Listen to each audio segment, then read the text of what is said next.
My name is Marcus, but for 10 years on the streets of South Central Los Angeles, I was known as Iceblade. That name carried weight in every corner, every block, every alley where blue rags flew. Today, I'm sitting in a small apartment in Phoenix, Arizona, far from the life that nearly consumed me.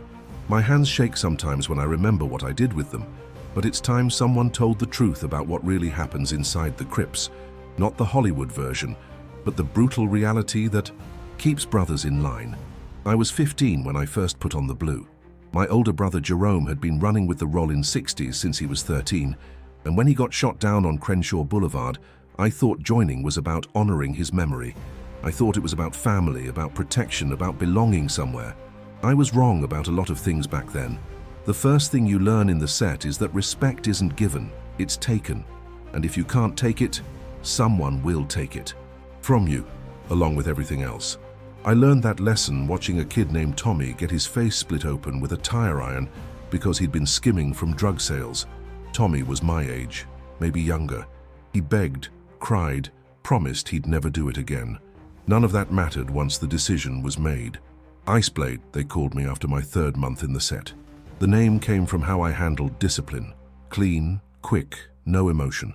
I wasn't the biggest guy in the crew, but I had something else. I could separate myself from what I was doing. When OG Smoke pointed at someone and said, "Handle that," I handled it. No questions, no hesitation, no mercy. The neighborhoods we controlled stretched from Slauson to Florence, from Weston to Normandy. Every corner had eyes, every alley had ears, and every block had rules. Break the rules and you answered to me. I became the shadow that followed behind whispered threats, the consequence that came after final warnings. By 18, I was OG, Smoke's right hand. The other members, some twice my age, would step aside when I walked through. They knew what I was capable of because they'd seen it. They'd seen me drag Marcus Lil Bear Johnson behind the old Pep Boys on Manchester after he'd been talking to some bloods about switching sides. They'd seen me use a crowbar on Deshaun Williams' knees when he missed 3 drug drops in a row. They'd seen me make examples out of people who thought the rules didn't apply to them. The money was good, better than anything I could have made legally at that age. We were pulling in $15,000–20,000 a week from our corners, plus whatever we took from rival sets during our runs. I had gold chains, a brand new Cadillac Escalade, and more respect than most grown men in my neighborhood. But respect built on fear has a price, and I was about to learn just how expensive it could be. The first crack in my armor came when I had to discipline my own cousin, Darnell. He'd been caught using product instead of selling it, and worse, he'd been doing it where the wrong people could see. OG Smoke didn't care that Darnell was family. In fact, he saw it as a test. If you can't keep your own blood in line, how you gonna handle strangers? I found Darnell at his mother's house, my aunt's place where I'd spent countless summers as a kid. He was high, nodding off on the couch where we used to play video games. When he saw me walk in, wearing my blue flannel and carrying the leather gloves I always used for work, his face went white. "Marcus, please, man, I'll get clean, I swear, don't do this." But it wasn't Marcus standing there anymore. It was Iceblade, and Iceblade had a job to do. What I did to Darnell that night changed something inside me, but I buried it deep. In the Crips, you don't have the luxury of conscience, you have survival, and survival means following the code. The code isn't written down anywhere, isn't taught in some initiation ceremony. It's learned. Through blood. Through watching what happens to those who break it. Rule number 1, never snitch. Not to cops, not to rivals, not even to your own mother. The penalty for snitching wasn't just death. It was a slow, public death that sent a message to everyone else. I've seen suspected snitches hung upside down in abandoned buildings, kept alive for days while members took turns with them. I've seen tongues cut out, fingers broken one by one, families threatened.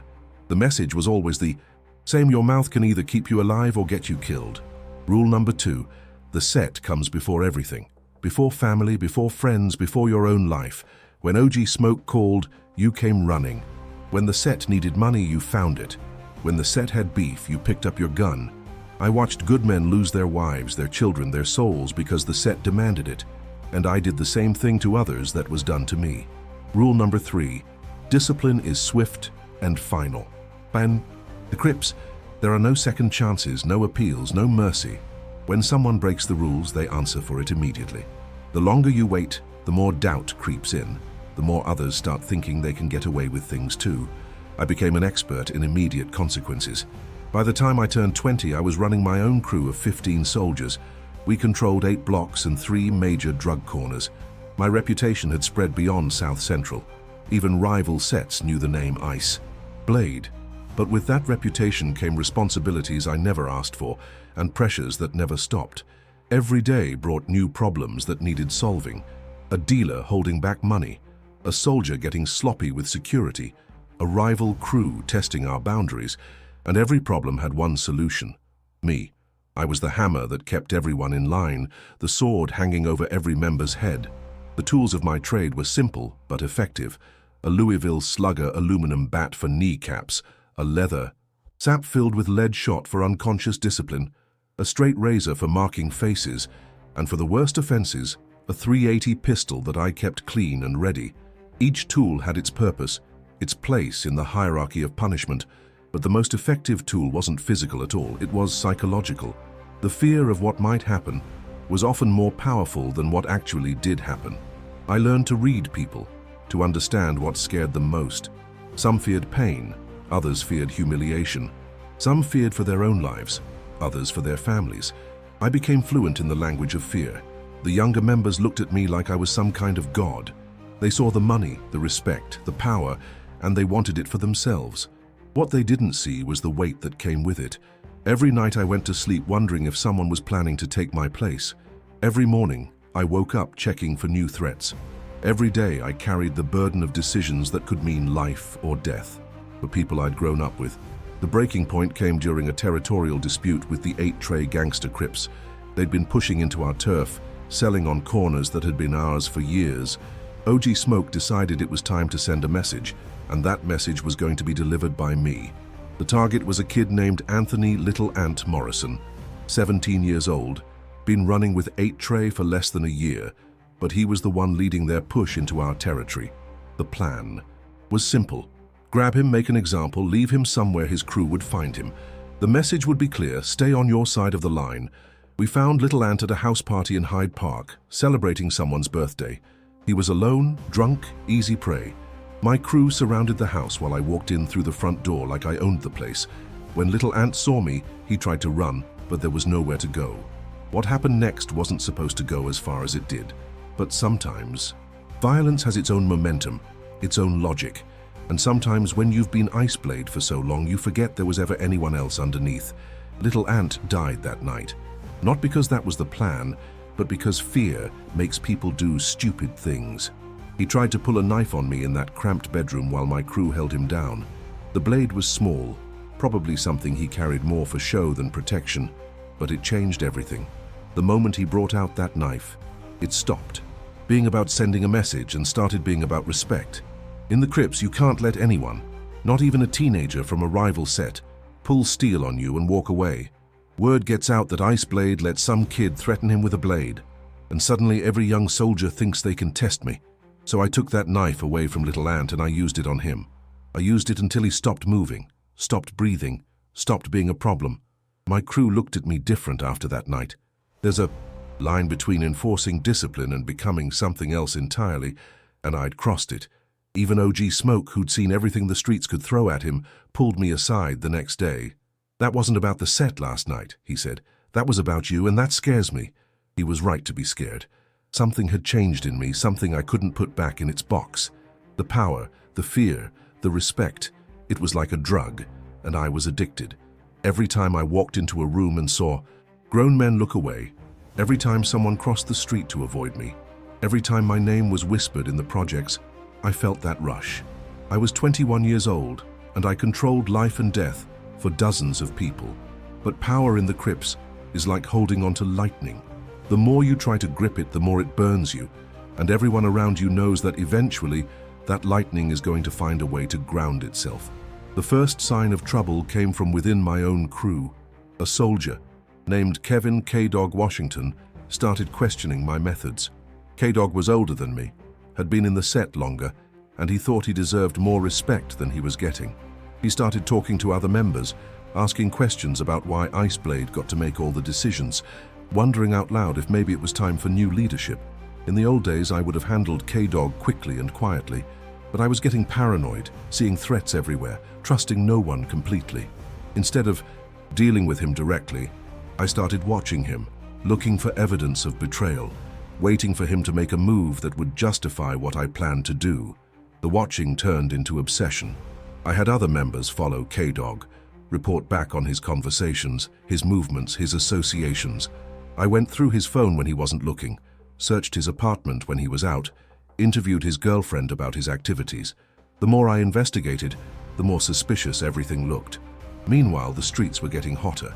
The LAPD had formed a new gang task force, and they were putting pressure on all the sets. 3 of our corner dealers got arrested in 1 week. 2 of our stash houses got raided. Someone was talking to the police, giving them information, and that someone was going to pay with their life. I was convinced it was K-Dog. Every arrest, every raid, every piece of bad luck that came our way, I blamed on him. OG Smoke tried to tell me I was losing. Perspective, that I was seeing enemies where there were only problems, but I wasn't hearing it. I was Iceblade, and I knew a threat when I saw one. The setup was perfect. I told K-Dog we had a big score planned, something that would put serious money in everyone's pockets. A jewelry store in Beverly Hills that stayed open late, easy target, minimal security. All I needed was for him to come with me to scout the location, make sure everything looked right. K-Dog suspected something. I could see it in his eyes when I picked him up that Thursday evening. But he got in the car anyway, because in the Crips, when your enforcer tells you to get in the car, you get in the car. We drove west toward Beverly Hills, but I took a detour through an industrial area near the airport. Abandoned warehouses, empty lots, no witnesses. The perfect place for a conversation about loyalty and betrayal. The perfect place for Kevin Washington to disappear forever. But when I pulled into that empty lot and reached for my gun, K-Dog was faster than I expected. He had his own piece, a .38 special that he'd kept hidden, and suddenly we were both pointing steel at each other in the front seat of my Escalade. "I know what you think," he said, his voice steady despite the situation, "but I ain't no snitch, Marcus. I've been loyal to this set since before you knew what blue meant." "Then why all the questions?" I asked, keeping my gun trained on his chest. "Why you been talking to people about my leadership?" "Because you lost your damn mind," he said. "You killing kids now, man. You seeing enemies that ain't there. This ain't about the set anymore. This is about your ego." For a moment, just a moment, I heard something in K-Dog's voice that cut through all the paranoia and rage. I heard truth, but truth was a luxury I couldn't afford. Not when my reputation was on the line, not when word would get out that someone had challenged me and lived to tell about it.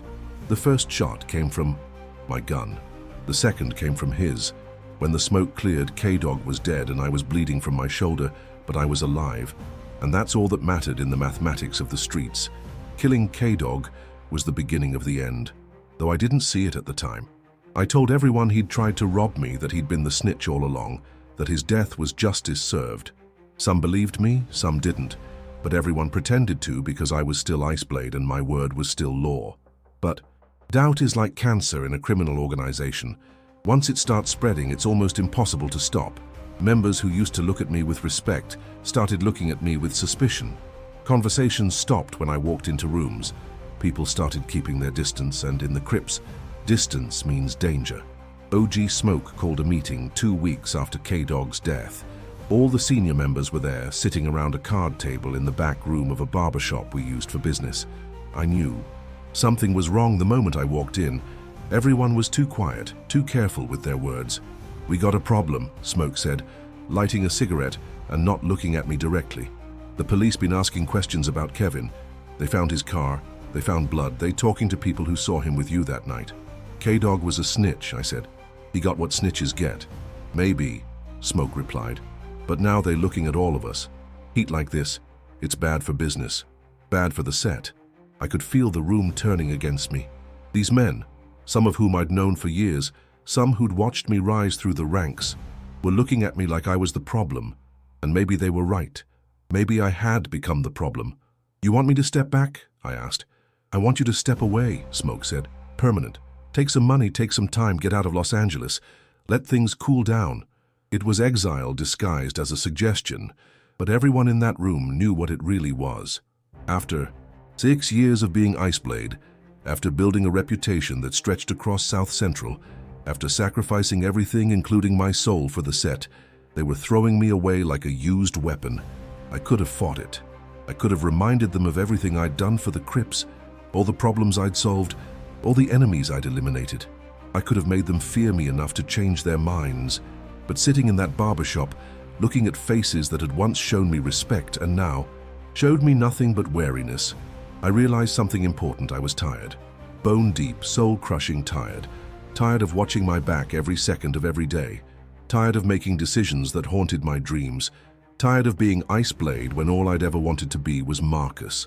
So I took their money, $50,000 in cash, enough to start over somewhere else. I took their advice and left Los Angeles that same night, driving east until the sun came up somewhere in the Arizona desert. I didn't look back, didn't call anyone, didn't leave any way for them to find me. The first year was the hardest. I'd wake up in cold sweats, reaching for guns that weren't there, expecting threats that never came. I'd see police cars and automatically start planning escape routes. I'd hear helicopters and assume they were looking for me. The paranoia that had served me on the streets became a prison in civilian life. Slowly, carefully, I started to remember who I'd been before the blue, before the violence, before Iceblade. I got a job at a construction site, working with my hands to build things instead of destroy them. I rented a small apartment in a quiet neighborhood where nobody knew my name or my history. I started going to a community college, studying business administration like I'd dreamed of doing when I was 15. But the past has a way of finding you, no matter how far you run or how well you hide. 3 years after leaving Los Angeles, I got a phone call that changed everything. Marcus? The voice was familiar, but I couldn't place it right away. Who is this? It's Darnell, man. Your cousin. The world stopped spinning for a moment. Darnell, whose beating had been one of my first steps toward becoming Iceblade. Darnell, who I'd last seen unconscious and bleeding on his mother's living room floor. How did you get this number? That don't matter, he said. What matters is I got something you need to hear. About OG Smoke, about K-Dog, about everything. You thought you knew. We met 2 days later at a truck stop outside Phoenix. Darnell looked older, cleaner, like he'd found his own way out of the life. But his eyes still carried the weight of things seen and done, just like mine. K-Dog wasn't the snitch, he said without preamble. It was Smoke. Had been for 2 years, feeding information to the feds in exchange for immunity. When you killed K-Dog, you killed the only person who was getting close to the truth. The words hit me like a physical blow. Everything I'd believed, everything I'd based my actions on had been a lie. K-Dog hadn't been betraying the set. He'd been trying to save it, and I'd killed him for it. Smoke set you up, Darnell continued, made you paranoid, fed you false information, pushed you toward that confrontation. He needed K-Dog dead, and he needed you gone, and he found a way to accomplish both. I sat in that truck stop parking lot for an hour after Darnell left, trying to process what I'd learned. The man I'd served loyally for years, the man who'd shaped me into Iceblade, had manipulated me into murdering an innocent person and destroying my own life in the process. The rage that filled me was different from anything I'd felt before. This wasn't the cold, calculated anger of an enforcer. This was the burning fury of a man who'd discovered he'd been played for a fool. For a moment, just a moment, I thought about going back to Los Angeles. I thought about finding OG Smoke and making him pay for what he'd done. But then I remembered K-Dog's words from that night in the car. This ain't about the set anymore. This is about your ego. He'd been right then, and he was still right now. Going back for revenge wouldn't be about justice. It would be about Iceblade's wounded pride. And Iceblade was supposed to be dead. So I stayed in Phoenix. I finished my degree, started my own small construction business, built a life that had nothing to do with blue rags or street corners or the mathematics of violence. But I never forgot what I'd learned, and I never stopped carrying the weight of what I'd done. That's why I'm telling this story now, not to glorify the life, not to make excuses for my choices, but to tell the truth about what really happens inside gangs like the Crips. The truth about how loyalty is manufactured through fear, how power corrupts even those who think they're serving a higher purpose, how easily good men can become monsters when they're convinced it's necessary. I was Iceblade for 6 years. I enforced discipline, maintained order, and eliminated problems through violence and intimidation. I thought I was protecting something important, building something lasting. serving a brotherhood that valued loyalty above all else. I was wrong about everything. The Crips didn't need me to survive, they needed me to be expendable. The loyalty I thought I was enforcing was really just fear wearing a different name, and the brotherhood I sacrificed. Everything for was built on lies and maintained through manipulation. Kevin Washington died because I believed those lies. Darnell suffered because I accepted that fear. Little Ant Morrison lost his life because I bought into the mythology of respect through violence. They're all gone now. K-Dog, Little Ant, even OG Smoke.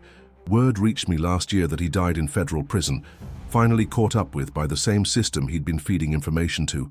The corners we fought over are controlled by new crews with new names. The territory we defended has been divided and redistributed a dozen times over. But I'm still here, still carrying the weight of what I did, still living with the consequences of who I chose to become, still trying to figure out how Marcus, the 15-year-old dreamer, became Iceblade the Enforcer, and how Iceblade managed to find his way back to being human again. The streets will tell you that reputation is everything, that respect is the only currency. That matters, that loyalty to the set comes before everything else.